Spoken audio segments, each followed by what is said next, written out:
Likuifaksi itu bisa terjadi. Kalau boleh tahu Pak, pusatnya di mana sih sesar naiknya itu? Ada gempa yang bisa menimbulkan bunyi dentuman. Halo, Lure. Assalamualaikum warahmatullahi wabarakatuh. Ketemu lagi dengan saya Tris Warman dari Carita Anak Mandar. Nah, seperti namanya, Carita Anak Mandar ini adalah tempat kita ngobrol, tempat orang-orang Mandar.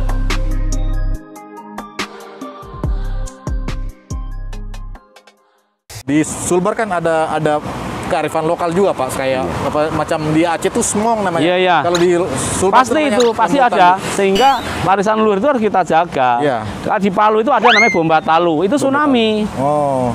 Nalodo itu likuifaksi. Oke. Kemudian di Semong di Aceh. Itu juga tsunami, sehingga sebenarnya moyang kita sudah mewariskan kearifan lokal ya. Iya. Hanya saja kita harus menggali dan menata itu menjadi sarana mitigasi, Mas. Nah Pak, ini kan soal gempa muncul, tiba-tiba ada wacana soal likuifaksi ini. Kalau di Sulawesi sendiri sejauh ini gimana nih Pak? Karena banyak likuifaksi itu bisa terjadi asal ada kawasan yang tanahnya itu tidak kompak, tanahnya lunak. Tanah lunak. Kemudian memiliki kandungan air tanah potensial. Jadi air tanah itu banyak. Dan itu kayak model. Ciri-cirinya seperti apa tuh Pak? Ada tanaman-tanaman kasat mata. Tanaman-tanaman rawa. Banyak tanaman rawa. Tanaman-tanaman rawa. Seperti apa tanaman rawa? Seperti enceng gondok. Enceng gondok. Kemudian seperti ada teratai. Oke. Kemudian ada genjer. Oke, genjer-genjer gitu ya. Oh no!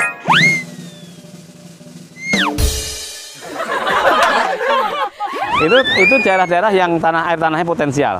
Dan kalau itu terjadi gempa kuat, kemudian mengalami guncangan yang luar biasa ya. Iya. Itu maka kawasan-kawasan yang sebenarnya tidak berair pun, tapi di bawahnya kan berair itu. Itu mengalami pelulukan. Itu semacam berubah menjadi lumpur semua. Itu rumah bisa ambles. Itu yang terjadi di Donggala waktu itu ya, Pak? Itu seperti itu. Kalau di Sulawesi Barat sendiri Pak, kalau Bapak lihat ada sulit.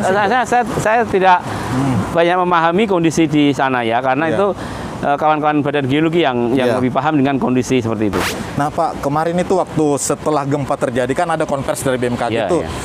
Ibu Dewi Kurita waktu itu bilang bahwa ini adalah sesuatu yang berulang. Memang gempa itu bisa berulang.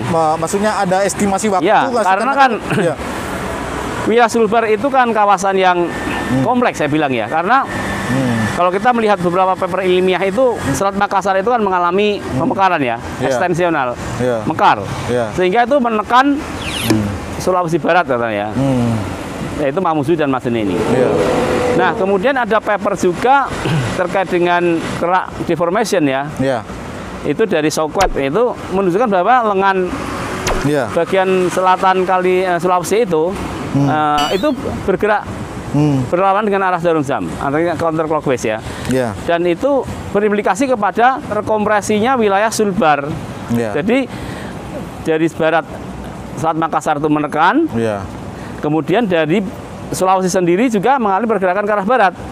Sehingga di Sulbar itu mengalami daerah kompresi. Kompresi itu apa Pak? Kalau bisa tertekan. Tekan ya. Shortening misalnya. Jadi jadi tertekan itu. Wajar jika ada lipatan-lipatan dan patah menjadi sesar naik.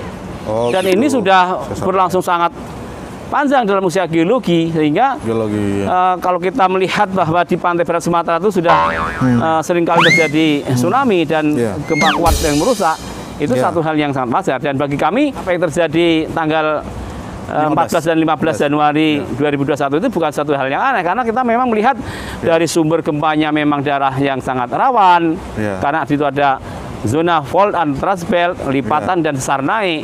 Kemudian dari aktivitas gempanya juga kita mengamati daerah itu sangat padat kegempaannya. Dan sejarahnya juga. Itu kalau boleh tahu Pak, pusatnya di mana sih sesar naiknya itu terjadi, patahannya itu di mana Pak? Ada di wilayah pesisir dan juga ada yang di lepas pantai. Kalau daerahnya di Malunda itu atau di mana Pak? Daerah itu semua, pokoknya pantai barat Sulbar itu semuanya termasuk wilayah yang tertekan terkompresi itu. Kalau Mandar, Tinambung, Majene, Mamuju Tengah sampai ke utara, itu kawasan yang tertekan. Jadi di situ memang karena tertekan itu kan batuannya kan stres ya. Kemudian tegangannya naik meningkat. Dan itu akan terus ditekan terus. Gitu ya? Karena tadi gaya yang saya jelaskan tadi, ada penekanan dari Selat Makassar, sementara Sulawesi juga bergerak ini kan jadi. Nah ini kalau sudah patah, batuan sudah tidak mampu menahan elastisitas karena saking kencengnya tekanan itu tidak selesai, nanti nabung lagi. Oh gitu. Patah lagi, nabung lagi. Makanya kalau kita melihat, dan itu kalau dia terjadi patah itu terjadi gempa gitu ya. Karena gempa gede, energi besar, gitu. Ya seperti itu Pak. Itu kan Bapak kan bilang tadi bahwa memang bisa diprediksi ya waktu gempa itu ya. Nah seperti kata kapan terjadinya tidak tahu. Oh gitu. Tapi wilayah yang rawan itu tahu. Bukti sejarah ada, aktivitasnya ada, sumber gempanya ada. Ya Pak, di Sulber kemarin-kemarin juga termasuk di Indonesia banyak terjadi dentuman Pak ya. Itu ada kaitan nggak sih dengan gempa itu? Tidak ada kaitannya Pak ya. Memang dentuman itu macam-macam ya. Ada yang bersumber dari asteroid yang jatuh masuk ke atmosfer karena materialnya besar, maka dia melaju dengan kecepatan tinggi. Nah, kecepatan supersonik itu menimbulkan dentuman, shockwave. Itu pertama.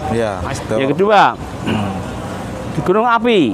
Gunung api itu juga bisa mengeluarkan letupan-letupan gas, dan itu bisa menimbulkan shockwave. Itu dentuman.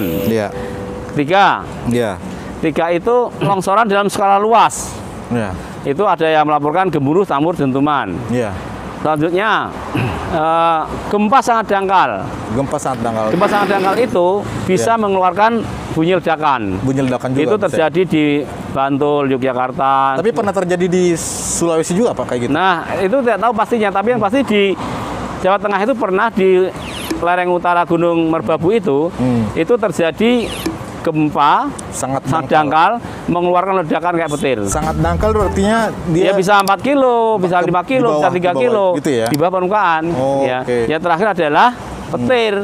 Petir gitu ya. Nah, kalau kita lihat petir itu kalau jaraknya cukup jauh, kemudian pada kondisi cuaca tertentu, atmosfer tertentu, itu suaranya bisa berubah seperti dentuman. Belum lagi kalau ada lapisan inversi ya. Inversi itu sebenarnya sebuah lapisan hangat di atas lapisan dingin. Intinya Pak, ini nggak berkaitan dengan gempa itu sangat sedikit ya Pak ya kemungkinannya ya. Apalagi meskipun tsunami, ada gempa yang bisa menimbulkan bunyi dentuman. Termasuk tsunami juga ya Pak. Nah, masyarakat sekarang itu masih takut pulang ke rumah. Gimana tuh Pak?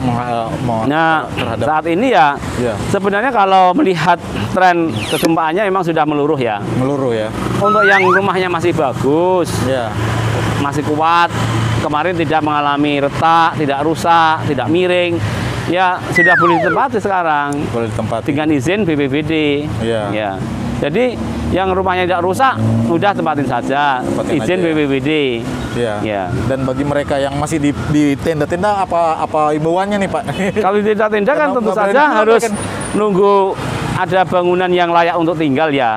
Sehingga ya kebijaksanaan harus mengikuti pemerintah daerah setempat karena terkait dengan tanggap darurat yang sedang diterapkan itu dan harus selalu ikut arahan, sehingga jangan terus memaksakan tinggal di rumah yang sudah miring, yang sudah rusak, itu berbahaya. Kalau sudah susulan signifikan bisa terjadi kerusakan yang lebih parah.